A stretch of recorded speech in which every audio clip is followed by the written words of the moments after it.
Hello प्यारे बच्चों, आप सभी का स्वागत है आपके अपने YouTube channel the crazy board पर। तो प्यारे बच्चों, आज हम इस वीडियो में प्रश्नावली 1.3 के इस प्रश्न संख्या 3 के इस तीसरे नंबर प्रश्न को हल करेंगे। तो आप वीडियो को अंत तक देखिएगा जिससे आपको ये प्रश्न अच्छे से समझ में आए। तो प्यारे बच्चों, यहाँ पर हम प्रश्न लिख लिए हैं। प्रश्न है, सिद्ध कीजिए कि निम्नलिखित संख्याएं अपरिमेय है। और यहाँ पर संख्या दिया हुआ है 6 + √2। तो हमको ये सिद्ध करना है कि 6 + √2 जो है ये एक अपरिमेय संख्या है। तो जैसे ही हमको सिद्ध करने के लिए बोल रहा है एक अपरिमेय संख्या, तो हम मान लेंगे 6 + √2 एक परिमेय संख्या है। यानी बोलेगा अपरिमेय सिद्ध करने के लिए, तो हमको मानना क्या है, ये एक परिमेय संख्या है। ये हम मान के चलेंगे। यहाँ पे हम लिखेंगे हल माना कि 6 + √2 एक परिमेय संख्या है। परिमेय संख्या है। तो हम 6 + √2 बराबर क्या लिख सकते हैं? परिमेय संख्या का डिफिनेशन क्या होता है? वैसी संख्या जिसे हम p/q के रूप में लिख सकते हैं। तो हम 6 + √2 बराबर क्या लिख सकते हैं? p/q, क्योंकि ये एक परिमेय संख्या है जिसमें q बराबर 0 नहीं होना चाहिए। तो यहाँ पे हम लिखेंगे जहां p और q एक पूर्णांक संख्या है। पूर्णांक संख्या है तथा q बराबर 0 नहीं है।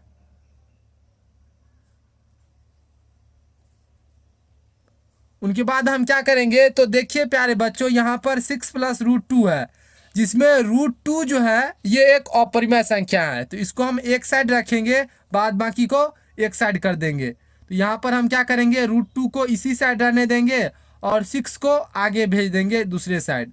तो यहाँ पे हम लिखेंगे p/q। यहाँ पर +6 है, अगर हम इसको इस साइड भेजेंगे तो ये हो जाएगा -6। या √2 बराबर हम क्या लिख सकते हैं? तो यहाँ पर बताइए,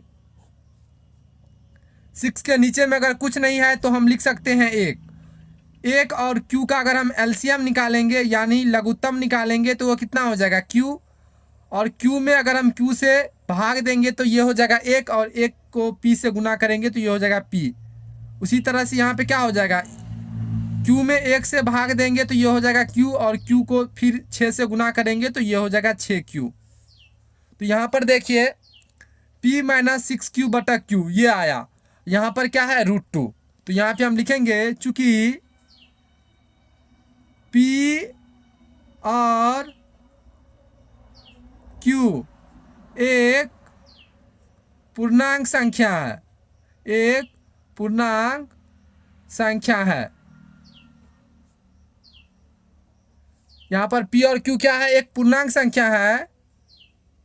अगर ये पूर्णांक संख्या होगा तो p - 6q/q ये भी क्या हो जाएगा? ये एक परिमेय संख्या हो जाएगा। पूर्णांक संख्या जैसे पॉजिटिव और निगेटिव प्राकृतिक संख्या को हम बोलते हैं पूर्णांक संख्या। जैसे 1 2 3 4 5 6 या -1 -2 -3 -7 -10, ये जो संख्याएं होती है ये पूर्णांक संख्या होती है।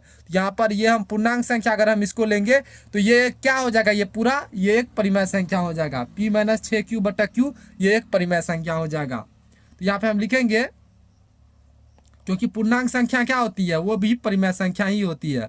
यहाँ पे हम लिखेंगे इसीलिए p - 6q/q एक परिमेय संख्या होगा। एक परिमेय संख्या होगा। इसके अनुसार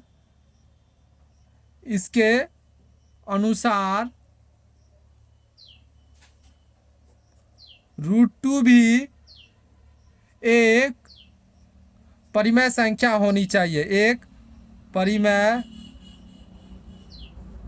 संख्या होनी चाहिए। होनी चाहिए। क्योंकि अगर ये परिमेय संख्या है तो ये दोनों बराबर है, तो अगर ये परिमेय संख्या है तो ये भी एक परिमेय संख्या होनी चाहिए। तो इसीलिए यहाँ पे लिखे इसके अनुसार √2 भी एक परिमेय संख्या होनी चाहिए। परंतु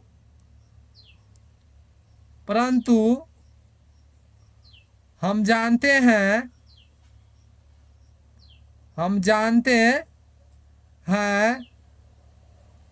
कि √2 एक अपरिमेय संख्या है। अपरिमेय संख्या है। हम जानते हैं √2 क्या है, एक अपरिमेय संख्या है। ये आप जानते हैं √2 क्या है, एक अपरिमेय संख्या है।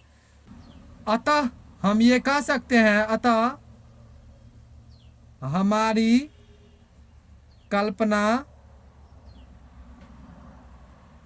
त्रुटिपूर्ण है।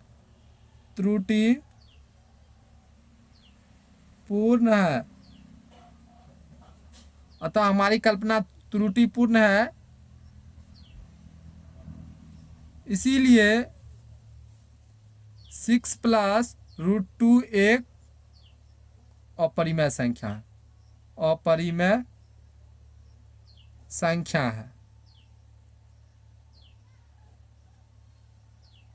प्रूव्ड। प्यारे बच्चों, यहाँ पर हम जानते हैं √2 एक अपरिमेय संख्या है, लेकिन इसके अनुसार क्या होना चाहिए, √2 एक परिमेय संख्या होना चाहिए। तो यहाँ पर कभी भी परिमेय संख्या बराबर अपरिमेय संख्या नहीं हो सकता, इसीलिए हमारी कल्पना जो है वो त्रुटिपूर्ण है और हम कह सकते हैं 6 + √2 एक अपरिमेय संख्या है। प्रूव्ड।